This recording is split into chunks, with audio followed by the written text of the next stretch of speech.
Welcome to the podcast. If you'd like to listen to an ad-free version of this episode and all of our episodes, then search True Crime Today Premium Plus on Apple Podcasts and press subscribe. That's our premium channel where all of our ad-free and advanced episodes live, all in one place. True Crime Today Premium Plus. Search it on Apple Podcasts and press subscribe. Even try it for 3 days free. The last thing they saw was someone they trusted. You're tuned in to Hidden Killers with Tony Bruschi, featuring retired FBI Special Agent and Chief of the Counterintelligence Behavioral Analysis Program, Robin Dreeke.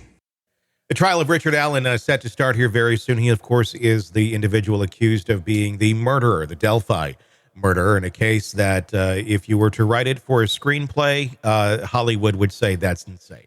No, too much. Even for Lifetime. We're not going to do this. Well, guess what? There's one more twist, at least, in this case before it gets to the courtroom, and it involves one of the star witnesses for the defense and a former officer. Well, of course it does. Todd Click, arrested. We're going to talk about that, why he was arrested, what this means to the case. Joining me to discuss, Robin Dreeke, retired FBI Special Agent, Chief of the Counterintelligence Behavioral Analysis Program. It looks bad. It looks weird. It looks suspicious in everything that's playing out here.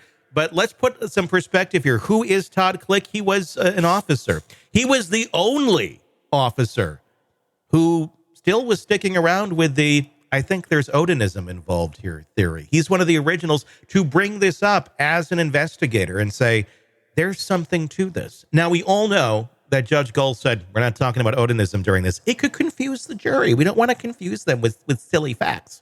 So that Odinism thing is out. But if Todd Click were to testify in this, which he was planning to do, there could be inklings of it that could come out to at least take us down that road, maybe a little bit. Wouldn't it be convenient if he was discredited right before the trial, maybe not allowed to testify, maybe just he's not worth it because he's lied before. He's been arrested, and he's been charged with forging documents and falsifying information for his role in a DCS, Department of Children and Family Services, family case manager case. We don't know all the details about what was actually forged or why they were forged, other than this is like some sort of a paperwork scandal. But I do find it a little ironic that right before he's arrested and charged with this.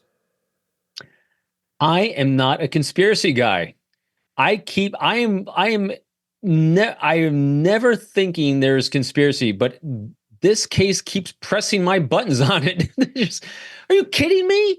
This is, I saw this. I said, are you kidding me? I mean, I don't believe in coincidences, because if you have a coincidence, that means there's red flags. If there's red flags, that means there's smoke. A lot of times in cases like this, where there's smoke, there's most likely fire.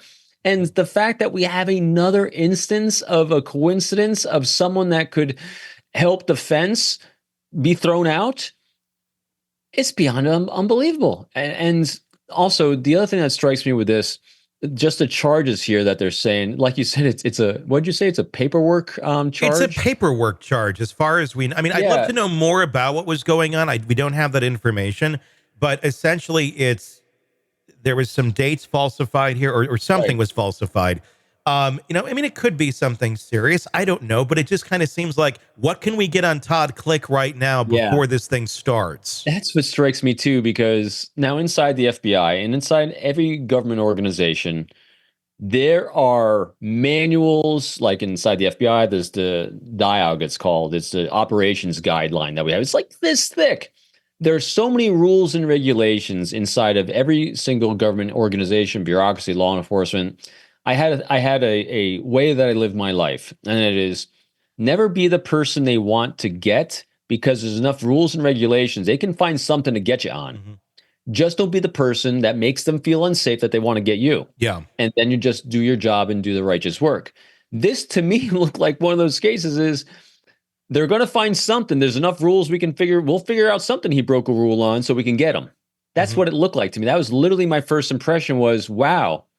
They took out their manual and they dug deep to figure out what they could get on him. And I hate saying that because I'm not a conspiracy guy, but dang, doesn't it look like that? It sure does. And I'm not saying that this couldn't be a legit charge. It may be. Right.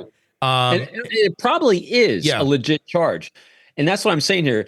All these wrongdoings, it's not that they're not legit charges. It's the fact that someone went way out of their way to get these charges specifically for him right before the trial. Yeah. That's what stinks to me. It really it does. Click was one of those at the beginning. Was responsible for gathering evidence for the defense, and it investigated some possible alternative theories in this. And of course, we're talking about a case here that involves two children, two little girls. What better thing to pull him down on and say, you don't care about kids, than a DCS issue, a Department of Children and Family Services, that for some reason, somehow, we can go and say it to this in the trial if he says anything.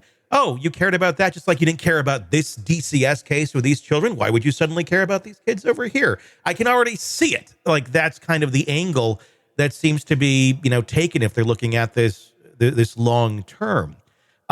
It's just stunning to me that now they're trying to discredit this witness from the inside and then go out on a case that really has nothing to do with Delphi, but something. And it seems every route the defense of Richard Allen that they have taken, every valid route that they have taken and said, hey, we want to talk about this. We want to talk about these third-party options. Because there's tons of them. There's tons of evidence that there's somebody else that could have done this.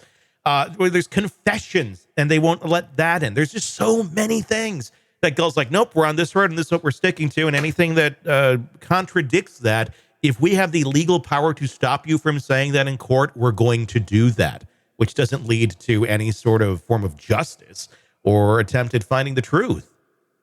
I know you have other contributors that are on the legal side, because I honestly have no idea why they can't. Gull's not allowing that in there, that there's an alternative theory. I don't understand it. Because Gull is end all be all. That's the problem with the judges. It just doesn't make any sense. If your defense team has come up with an alternate theory and it fits a personality, but a criminal profile of, again, and I've said this from the beginning, you have two girls that were randomly, and I'll say randomly because he has zero connection to these two girls. Mm-hmm.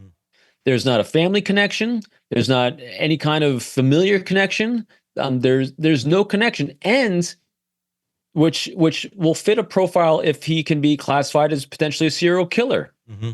That randomly just like found someone, and the serial killers don't even do that. Say like every time you say, well, maybe he was this, it falls apart. Well, maybe he was this kind of murderer. No, it kind of falls apart. So him as a subject in all the kinds of cases I'm thinking of, granted, I know I've limited bandwidth on it and experience, but I can't think of a reason why it would be him other than they were able to, and I'll say coerce a confession from him by keeping him in solitary, from making him sit in his excrement. I mean, there's lots of things in there that made it really bad confessions to me. Mm-hmm.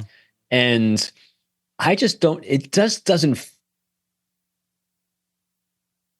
understand when you have a subject, an accused that doesn't quite fit a modus operandi for the crime, why the judge wouldn't let other theories come in there. I just don't get it. But again, I'm not the legal guy. This is Robin's own conjecture. Well, I think every legal person we've ever had on here to talk about this is just stunned by the rulings of Gull. Welcome to the podcast. If you'd like to listen to an ad-free version of this episode and all of our episodes, then search True Crime Today Premium Plus on Apple Podcasts and press subscribe. That's our premium channel where all of our ad-free and advanced episodes live, all in one place. True Crime Today Premium Plus. Search it on Apple Podcasts and press subscribe. Even try it for 3 days free. Let's be honest. Nothing kills the thrill of a good murder mystery like a commercial for laundry detergent. It's like someone slapping a closed sign on your favorite dive bar. But you're not here for that, are you? You're here for the good stuff. So ditch the ads and upgrade to True Crime Today Premium Plus on Apple Podcasts. With True Crime Today Premium Plus, you get your crime straight. No chaser. Commercial free with extended interviews and early access. It's like getting the bartender's special when the bar's already closed. Search for True Crime Today Premium Plus on Apple Podcasts. Subscribe and drink it all in.